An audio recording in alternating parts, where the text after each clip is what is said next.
que mora dentro do meu coração. Fabrício Calazans está chegando, primeiro tempo do Cruzeiro. Boa tarde, Calazans. Tô ligado, deixa comigo. Um abraço, boa tarde pra você, João Vitor Cirilo, Léo Figueiredo, Alexandre Simões, torcedor do Rei de Copas, quem se liga no Rádio Esportes. Bora falar do Cruzeiro, do Rei de Copas, sempre para a Betfair. Com Betfair e Cruzeiro, o jogo é outro. Mais de 18 milhões de apostadores em todo o mundo.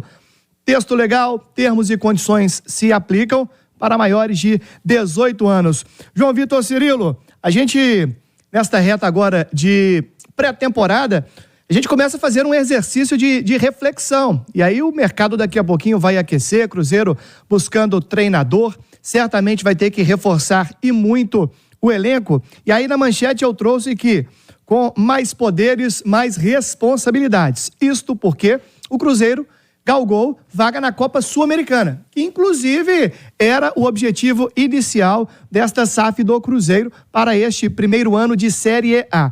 E o objetivo foi concluído. E aí a gente faz um exercício de reflexão, e ontem à noite eu acompanhava os noticiários do Cruzeiro com o Emerson Pansieri, e no apito final, com o Hugo Sérgio e a Natália Fiuza, a Natália tocou num ponto interessante. Peço até perdão se os comentaristas, o Léo ou o Simões, já tiverem falado sobre isso. Acabei não pegando. Mas a Natália trouxe uma discussão super importante. E aí diz respeito a elenco do Cruzeiro. Qualidade e também quantidade. Por que eu digo isto? Porque o Cruzeiro, nesta temporada de 2023, fez 52 jogos. Foram 15 vitórias, 18 empates e 19 derrotas. E aí o Cruzeiro tinha uma competição a menos. Teve Campeonato Mineiro, que se tivesse chegado à final, teria 2 jogos a mais. Teve uma Copa do Brasil, que o Cruzeiro já entrou na terceira fase, por ter sido ano passado campeão da Série B. E o Cruzeiro fez só 4 jogos na Copa do Brasil. E as 38 rodadas do Campeonato Brasileiro que não mudam. E aí, pro próximo ano, terá uma Copa Sul-Americana. No mínimo, 6 datas a mais, em se tratando da fase de grupos da Copa Sul-Americana. Na Copa do Brasil, o Cruzeiro terá aí 2 datas a mais, porque vai entrar na primeira fase. Então vai fazer a primeira, a segunda em jogos únicos, e aí depois tem a terceira fase e, consequentemente, a fase de oitavas de final, fase, inclusive, que o Cruzeiro foi eliminado pelo Grêmio nesta temporada. Então, Cirilo, numa reflexão rápida, o Cruzeiro terá, no mínimo, 2 jogos a mais aí da Copa do Brasil e 6 jogos a mais da Copa Sul-Americana. Já vai bater 60 jogos no mínimo na temporada. E aí, se você pega os 4 clubes que foram rebaixados esta temporada, Santos, Goiás, Coritiba e América, só o Coxa não teve a disputa da Copa Sul-Americana. E aí aumenta muito o número de jogos. O Santos fez 62 partidas. Então, o Santos já tem aí 10 jogos a mais que o Cruzeiro na temporada, o que dá um impacto aí físico e um impacto também na qualidade técnica do elenco. O Goiás, por conta da Copa Verde, fez 72 partidas, é o que mais jogou. E o América fez 70 partidas. Então, Cirilo, o objetivo do Cruzeiro a partir de agora, nesse período de pré-temporada, enquanto está aí para definir o novo treinador, é reforçar o elenco, além de qualidade, também pensando em quantidade. O Cruzeiro, que finalizou esta temporada de 2023 com 35 atletas. Mas aí a gente tem que lembrar que tivemos ali o atacante João Pedro, que só entrou uma partida ali contra o Botafogo. Nessa reta final, o Cruzeiro puxou ali o Japa, o Henrique Rodrigues, enfim. E teve aquela turma, né, Cirilo, que pecou na parte física. O Ramiro com um problema gravíssimo, teve o Richard com aquele litígio envolvendo apostas esportivas que teve seu contrato rescindido, o Gasolina com lesão, o Vital sofreu com lesão. Nessa reta final, o Lucas Silva acabou tendo a lesão, dentre outros. Então fica aí essa discussão importante para o planejamento do Cruzeiro qualificar não apenas de qualidade técnica, mas também quantitativamente este elenco do Cruzeiro. Alexandre Simões, quais os principais desafios para o Cruzeiro no ano que vem?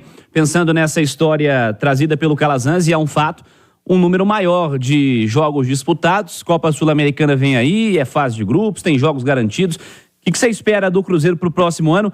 É aumentar o número de opções, qualificar o número de opções também, importante pensar nesse sentido. A base vai ter mais espaço? Vai dar conta do recado?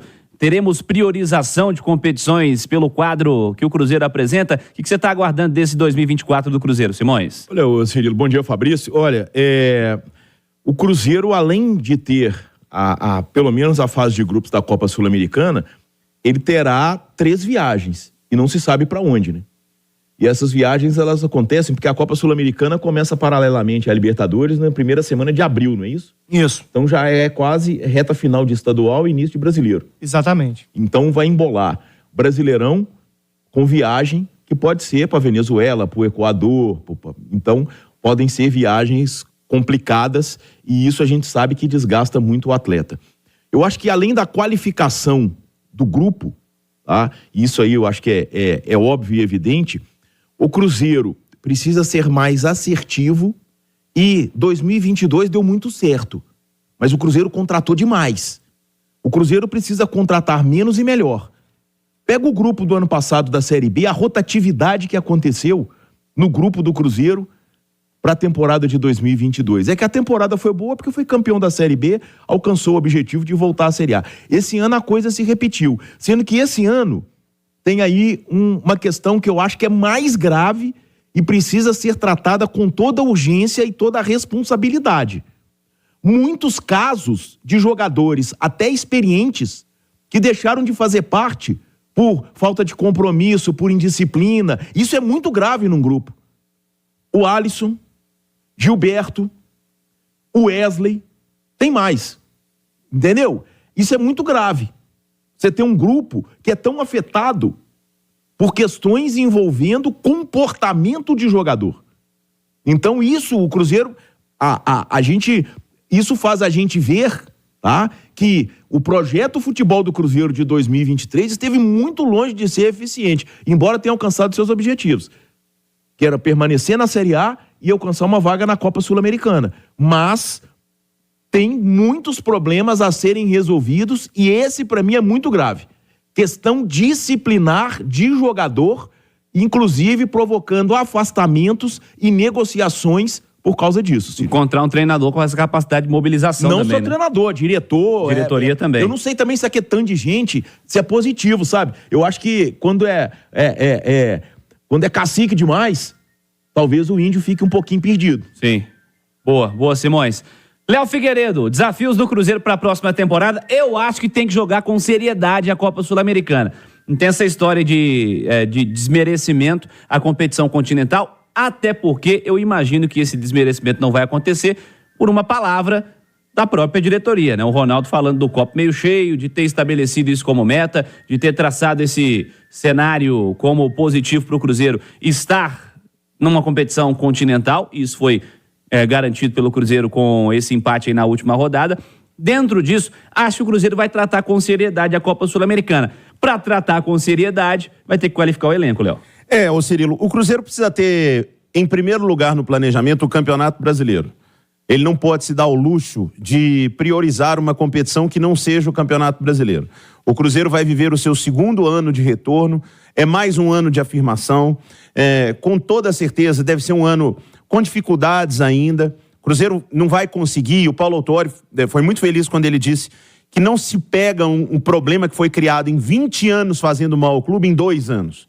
Então não será com 3 anos também que a gente já vai voltar a ver o Cruzeiro como a gente se acostumou, né? Que era um Cruzeiro disputando competições internacionais, ganhando Libertadores. É onde o Cruzeiro tem de estar. Só que é preciso dar um passo de cada vez. Então, o Cruzeiro consegue começar o ano que vem com uma base, diferentemente do que aconteceu neste ano, porque o Cruzeiro estava trocando de divisão, era preciso qualificar muito o elenco, o Cruzeiro trocou quase o time inteiro, e agora para o ano que vem, tem alguns jogadores que realmente não têm bola para ficar no Cruzeiro, mas tem mais jogadores que têm bola para ficar no Cruzeiro, para poder ajudar numa Série A do ano que vem.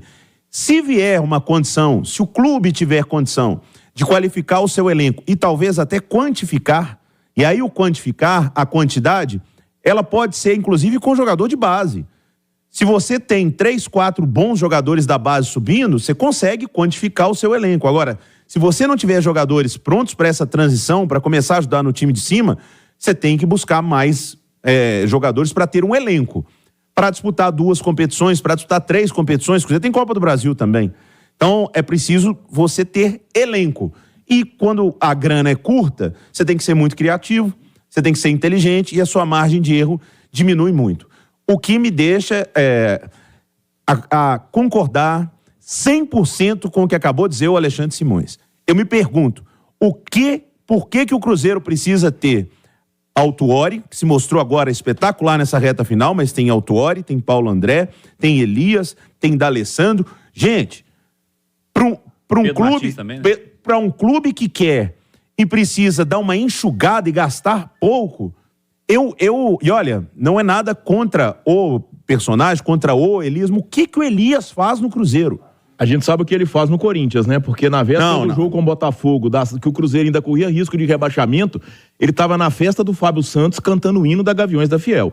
Isso não é nem a questão da rivalidade, se a torcida do Cruzeiro é rival do Corinthians, não é isso, ele tem história no Corinthians. É o desrespeito dele com a instituição que ele defende, que estava naquele momento ainda correndo o risco de rebaixamento. Uma atitude tão inaceitável como a de todos os jogadores que foram afastados por indisciplina. E a SAF do Cruzeiro ainda não deu nenhuma resposta em relação ao que o Elias cometeu. Ah, ele é amigo do Ronaldo. Vai ser amigo do Ronaldo, não dentro do Cruzeiro.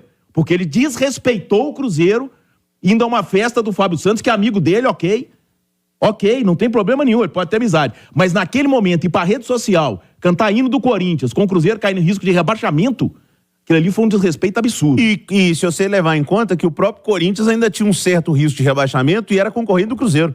É verdade. Sim, concorrente. Pega a classificação do Campeonato Brasileiro. O Cruzeiro ficou atrás de quem? Quem terminou exatamente à frente do Cruzeiro? É verdade. E isso aí não vale dinheiro? Com certeza. Não vale? Vale a mesma grana, inclusive. Então. São coisas que não fazem o menor sentido, né? O que o Cruzeiro justificar não vai fazer o menor sentido. O que o Elias justificar, né? Vai fazer o menor sentido. Não, isso aí não vou falar, no Rio eles costumam dizer, é batom na cueca. Por aí. Siga, Calazans. Pois é, ô Cirilo, e aí já tem esse período de especulação, né? E aí muito se fala da questão do BR9, né? O Bruno Rodrigues, que todos sabem, o Cruzeiro, ali no mês de maio, havia divulgado que adquiriu, naquela ocasião, 33% dos direitos econômicos do jogador que pertence ao Tombense. E aí já tem portal falando que o Cruzeiro já está se movimentando, já teria feito propostas aí para a turma lá de Tombos, e aí eu conversei com o pessoal da diretoria lá do Tombense e me afirmaram que até o momento não chegou nada de concreto. Então, se o Cruzeiro vai comprar uma porcentagem maior do BR9 ou não, isso é outra história, não chegou, é a apuração que eu tenho, nada ainda a equipe do Tombense. De concreto até aqui para o planejamento visando a temporada de 2024 é que o Nicão não permanece na toca. Ele confidenciou isso ao repórter Thiago Reis após a partida contra o Palmeiras, informação que a Itatiaia já batia na tecla. Isso será um desafogo sim na folha salarial do Cruzeiro, tinha um vencimento alto o Nicão, parte o Cruzeiro pagava, parte a equipe do São Paulo pagava, e para aquela audiência rotativa, quem não acompanhou ontem a Itatiaia, dois personagens aí da parte de bastidores do Cruzeiro, dando adeus, o Andrés D'Alessandro, coordenador de futebol, e aí ele deve sim fechar com a equipe do Internacional, agradeceu em muito a oportunidade, desejando sorte ao Cruzeiro nas redes sociais, e o Henrico Ambrogini, diretor de operações, que assinou lá com a equipe do Figueirense, agora também SAF. Então, de concreto é isso, Cirilo, pouco a pouco o Cruzeiro vai pensando nesta questão de montagem de elenco para a próxima temporada, mas claro, tudo isso passa e passa muito com a chegada deste novo treinador. Ninguém comenta muito, mas eu tenho que citar que o Campeonato Mineiro começa em janeiro, o Cruzeiro está no Grupo A, ao lado do Tombense, do Ipatinga e do Itabirito, vai ser aquele torneio para testar a turma que está chegando, tenho certeza, com Sul-Americana, com Copa do Brasil e Campeonato Brasileiro. Essa primeira fase do Campeonato Mineiro ganha aí um tom mais de teste, viu, Cirilo? Famosa pré-temporada, Fabrício Calazans.